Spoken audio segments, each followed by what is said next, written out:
সবাই কেমন আছেন? আশা করি ভালো আছেন। আমিও ভালো আছি।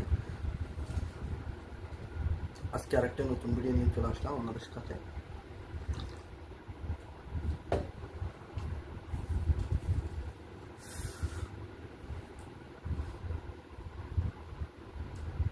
আমাদের বেসিক কিছু ধারণার মধ্যে আমার মনে হলো এই ছোট ছোট বিষয়গুলো আমাদের জানা দরকার আছে, কারণ ইঞ্জিনিয়ারিং সেক্টরে কাজ করতে গেলে এগুলো আমাদের খুব প্রয়োজন। আর যারা নতুন এই সেক্টরে আসছে তাদেরও জানতে হবে। আমরা যারা কাজ করে যাচ্ছি তারাও জানি। তারপর চেষ্টা করব নতুনদেরকে এবং যারা পুরাতন আছে তাদেরকে কিছুটা হলে স্মরণ করা দেওয়ার জন্য। এগুলো আমাদের প্রয়োজনীয়, প্রতিনিয়ত প্রয়োজনীয় বিষয়। ইন্টারনেট আমরা কিভাবে কাজ করি বা ইন্টারনেট কিভাবে কাজ করে, এগুলো নিয়ে আলোচনা করতে গেলে আমাদের অনেক বিশাল একটা সময়ের দরকার আছে। তো আমি সবসময় চেষ্টা করে যাচ্ছি যে আমার ভিডিওগুলো খুব ছোট থাকবে। আমি অল্পর মধ্যে শেষ করার চেষ্টা করব।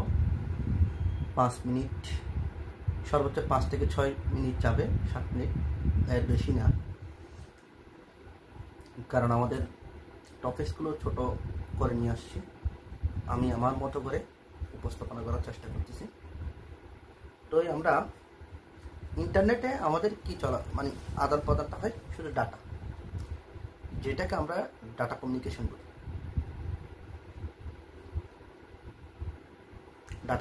বলি। এই ডাটা কমিউনিকেশনের মধ্যে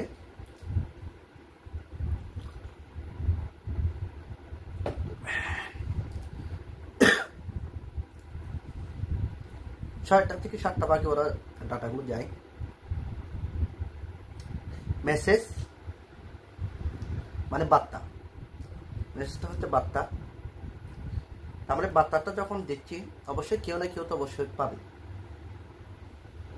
এটা প্রাপক।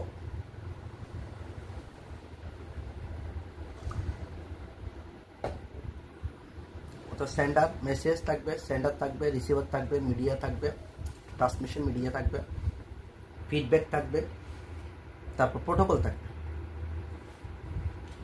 এই কয়েকটা জিনিস আমি স্ক্রিনে দেখাই দিব। অর্থাৎ ইন্টারনেটের মধ্যে দিয়ে আমাদের ডাটা কমিউনিকেশনগুলো হচ্ছে, আমরা কিন্তু এগুলো দেখতে পাচ্ছি না। এগুলো সবগুলো লজিক্যালি, এটা কাল্পনিক কিন্তু মেনে নিতে হবে। আমরা মেসেজ দিচ্ছি, মেসেজ পাচ্ছি। তাহলে আমরা মেসেজ দিচ্ছি, সেন্ডার, রিসিভার, ট্রান্সমিশন মিডিয়া, এরপর প্রোটোকল আছে, ফিডব্যাক আছে। আমরা ফোনে এখান থেকে কথা বলতেছি, হ্যালো, ওদিক থেকে হ্যালোটা আসতেছে, ফিডব্যাক আসতেছে, রিসিভ করার পর ফিডব্যাকটা। এবার আসে মেসেজটা কি। মেসেজ হচ্ছে কোনো ডকুমেন্ট হতে পারে, অডিও হতে পারে, ভিডিও হতে পারে, এগুলো মেসেজ। এইগুলোকে আমরা শেষের স্টেপ যেটা আছে ফিডব্যাক, মাঝখানে এগুলো হচ্ছে মিডিয়া। আর মেসেজের পরে সেন্ডার যে সেন্ড করে, হ্যাঁ, এরপর আছে ট্রান্সমিশন মিডিয়া। মিডিয়ার মধ্যে অনেকগুলো মিডিয়া আছে, টেলিফোন আছে, টেলিস্কোপ, তারপরে টেলিফোন উপর আমাদের যে টেলিফোন, মোবাইল, এখন তো মোবাইল চলে আসছে, কম্পিউটার, যেগুলোর মধ্যে আমরা এই কমিউনিকেশন করতে পারি মিডিয়া। আর মিডিয়ার মধ্যে এইগুলো হচ্ছে আমাদের যোগাযোগ, রিসিভ এবং সেন্ডারের মধ্যে। আর মিডিয়ার মধ্যে যেটা বলতে চাচ্ছি, আমার এখানে একটা মিস্টেক হচ্ছে। মিডিয়ার মধ্যে যেমন এগুলোকে আপনার কমিউনিকেশন করার জন্য, অর্থাৎ ট্রান্সমিশন মিডিয়াগুলোকে করার জন্য কোয়েক্সিবল কেবল আছে, ফাইবার আছে, রেডিও ট্রান্সমিশন আছে।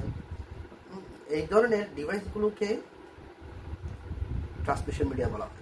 আর কম্পিউটার এবং টেলিফোন যেগুলো আছে এগুলো সেন্ডার এবং রিসিভারের মধ্যে থাকে। এরপর আছে প্রোটোকল। প্রোটোকল হচ্ছে নিয়ম নীতি, একটা নিয়ম নীতির মধ্যে এটি ব্যবহার করা হয়, এটা নিয়ম নীতির মধ্যে থাকে। এরপর ফিডব্যাকটা হচ্ছে সেন্ডার এবং রিসিভারের মধ্যে কথোপকথনের যে মাঝখানে থেকে যে সংকেতটা আসে, আমি আপনাকে কল দিলাম, আপনার দিক থেকে রিসিভ করার পর আমাকে যে সংকেতটা দিলেন, এটাই হচ্ছে ফিডব্যাক। এটা হচ্ছে ফিডব্যাক। এটা অডিও হতে পারে, ভিডিও হতে পারে। তো এই ডাটা কমিউনিকেশন অর্থাৎ ইন্টারনেটের মধ্যে যে ডাটা কমিউনিকেশনটা হচ্ছে, এটা 6-7টা স্তরে হয়ে থাকে। আমরা এগুলো নিয়ে আরও ডিটেলস আলোচনা করব, কারণ এগুলো কিছু লেয়ার বিষয় আছে, ফিজিক্যাল এবং লজিক্যাল ডিভাইস নিয়ে আমরা ধীরে ধীরে ওটা তো আগানোর চেষ্টা করব। আজ এ পর্যন্ত, ভালো থাকবেন।